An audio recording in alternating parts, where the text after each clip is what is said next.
विद्यार्थियों, आज हम आपकी पाठ्यक्रम के कुछ अन्य रागों की चर्चा करेंगे, जिसमें कि हम पहला राग जो ले रहे हैं वो है राग हिंडोल। हिंडोल जो है वो एक बहुत प्राचीन राग है, जिसका उल्लेख हमारे जितने प्राचीन ग्रंथ हैं उनमें मिलता है। और आप राग रागिनी पद्धति देखें तो उसमें भी भरत मत, हनुमत मत में भी जो प्रमुख 6 रागों हैं उनमें हिंडोल को एक प्रमुख स्थान प्राप्त है। तो इस तरह से एक ये प्राचीन राग में है। ये जो है कल्याण थाट का राग है और जिसमें लगने वाले स्वर हैं मा तीव्र और बाकी स्वर शुद्ध। इस राग में रे और पा स्वर जो है वो वर्जित है, आरोह अवरोह दोनों में। इस कारण इसकी जाति ऑडव ऑडव मानी जाती है। वादी स्वर इस राग का धैवत है और संवादी स्वर इस राग का गंधार है। और गायन वादन का समय इसमें दिन का प्रथम प्रहर माना जाता है। आरोह इसका जो जाता है वो साग माध नीध सा, माँ जो है तीव्र, साग माध नीध सा, अवरोह सा नीधा मा ग सा। इस तरह से जो है ये जाता है। हिंडोल जो है ये गंभीर प्रकृति का राग है और इस राग के जो न्यास के स्वर हैं वो हैं गंधार, धैवत और षडज, तार षडज। और इस राग में निषाद स्वर जो है वो वक्र प्रयुक्त होता है। किस तरह से? माधा नीधा सा, इस तरह से निषाद को जो है वक्र प्रयोग करते हैं।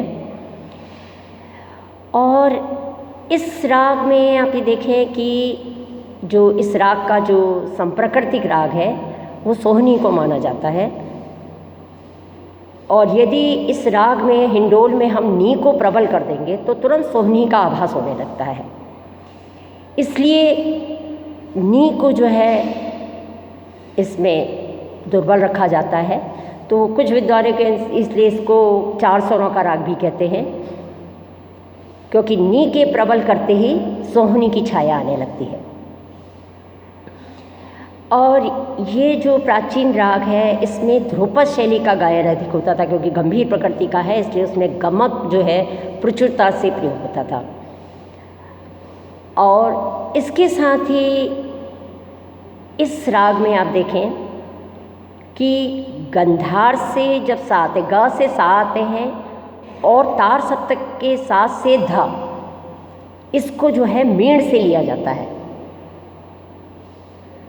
और ये राग जो है इसका चलन मध्य सप्तक के उत्तरांग एवं तार सप्तक में अधिक होता है। कुछ विद्वान जो हैं इस राग में तीव्र मध्यम के प्रयोग के कारण वो इसके गायन वादन के समय से सहमत नहीं है, क्योंकि तीव्र मध्यम जो है वो रात्रि कालीन रागों की इसका सूचक है। तो उस हिसाब से इस राग को भी रात्रि गेय होना चाहिए।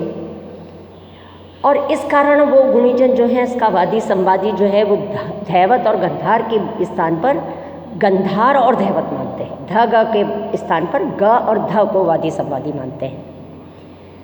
परंतु इस राग के बारे में भी यह निर्विवाद सत्य है कि यह जो राग है वो उत्तरांगवादी राग है।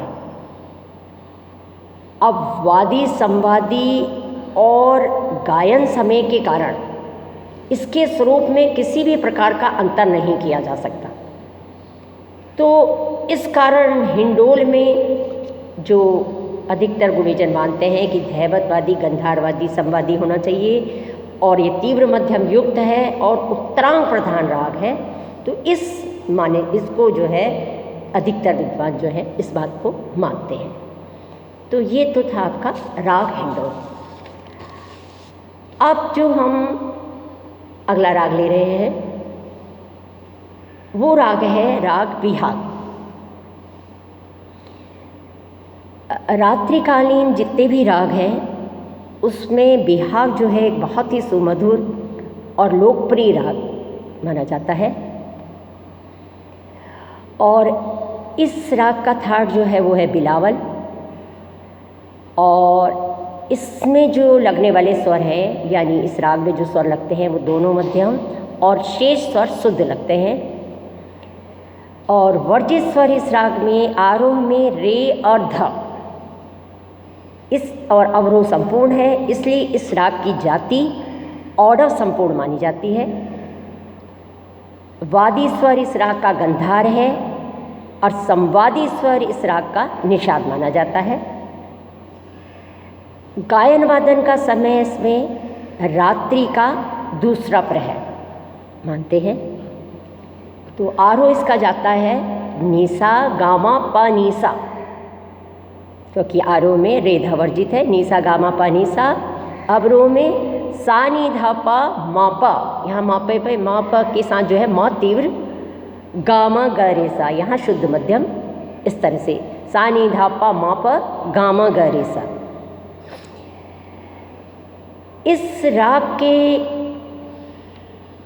अवरोह में भी में रे और ध स्वर जो हैं वो दुर्बल रहते हैं, क्योंकि यदि उन दोनों स्वरों को बहुत अधिक प्रबल कर दिया जाए तो फिर बिलावल जो है वो उसका बिलावल का आभास होने लगता है। तो इसलिए उस स्वरों को भी थोड़ा दुर्बल रखा जाता है। और ये जो राग है ये पूर्वांगवादी रागों में माना जाता है, पूर्वांगवादी राग है। इस तरह से ये दो राग हैं।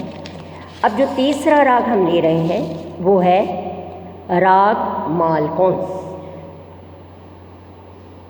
मालकौंस जो है ये गंभीर प्रकृति का राग है और ये सर्वाधिक लोकप्रिय राग है।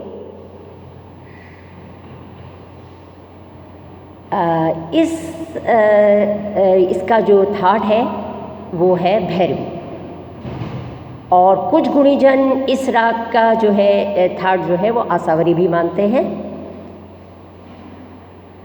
और इसमें जो स्वर लगते हैं वो है ग, ध और नी, ये तीनों स्वर कोमल लगते हैं और बाकी स्वर शुद्ध लगते हैं। तो और वर्जित स्वर जो है इसमें आरोह अवरोह दोनों में ऋषभ और पंचम, यानी रे और प आरोह अवरोह दोनों में ही वर्जित होता है, इसलिए इसकी जाति ऑर्डर ऑर्डर मानी जाती है। और इस राग का वादी स्वर है मध्यम और संवादी स्वर है षडज। और मालकौंस जो है इसका गायन वादन का समय मध्य रात्रि का माना जाता है। और जैसा कि ये गंभीर प्रकृति का राग है इसलिए ये राग मंद्र और मध्य में खिलता है। आरोह इसका जाता है निसा गामा ध निसा, निसा गामा ध निसा, और अवरोह सा नी धा मा ग सा। इस तरह से ये जाता है। तो ये एक बहुत ही लोकप्रिय और गंभीर प्रकृति का राग है। बाकी के रागों की चर्चा हम अगली वीडियो में करेंगे। Thank you.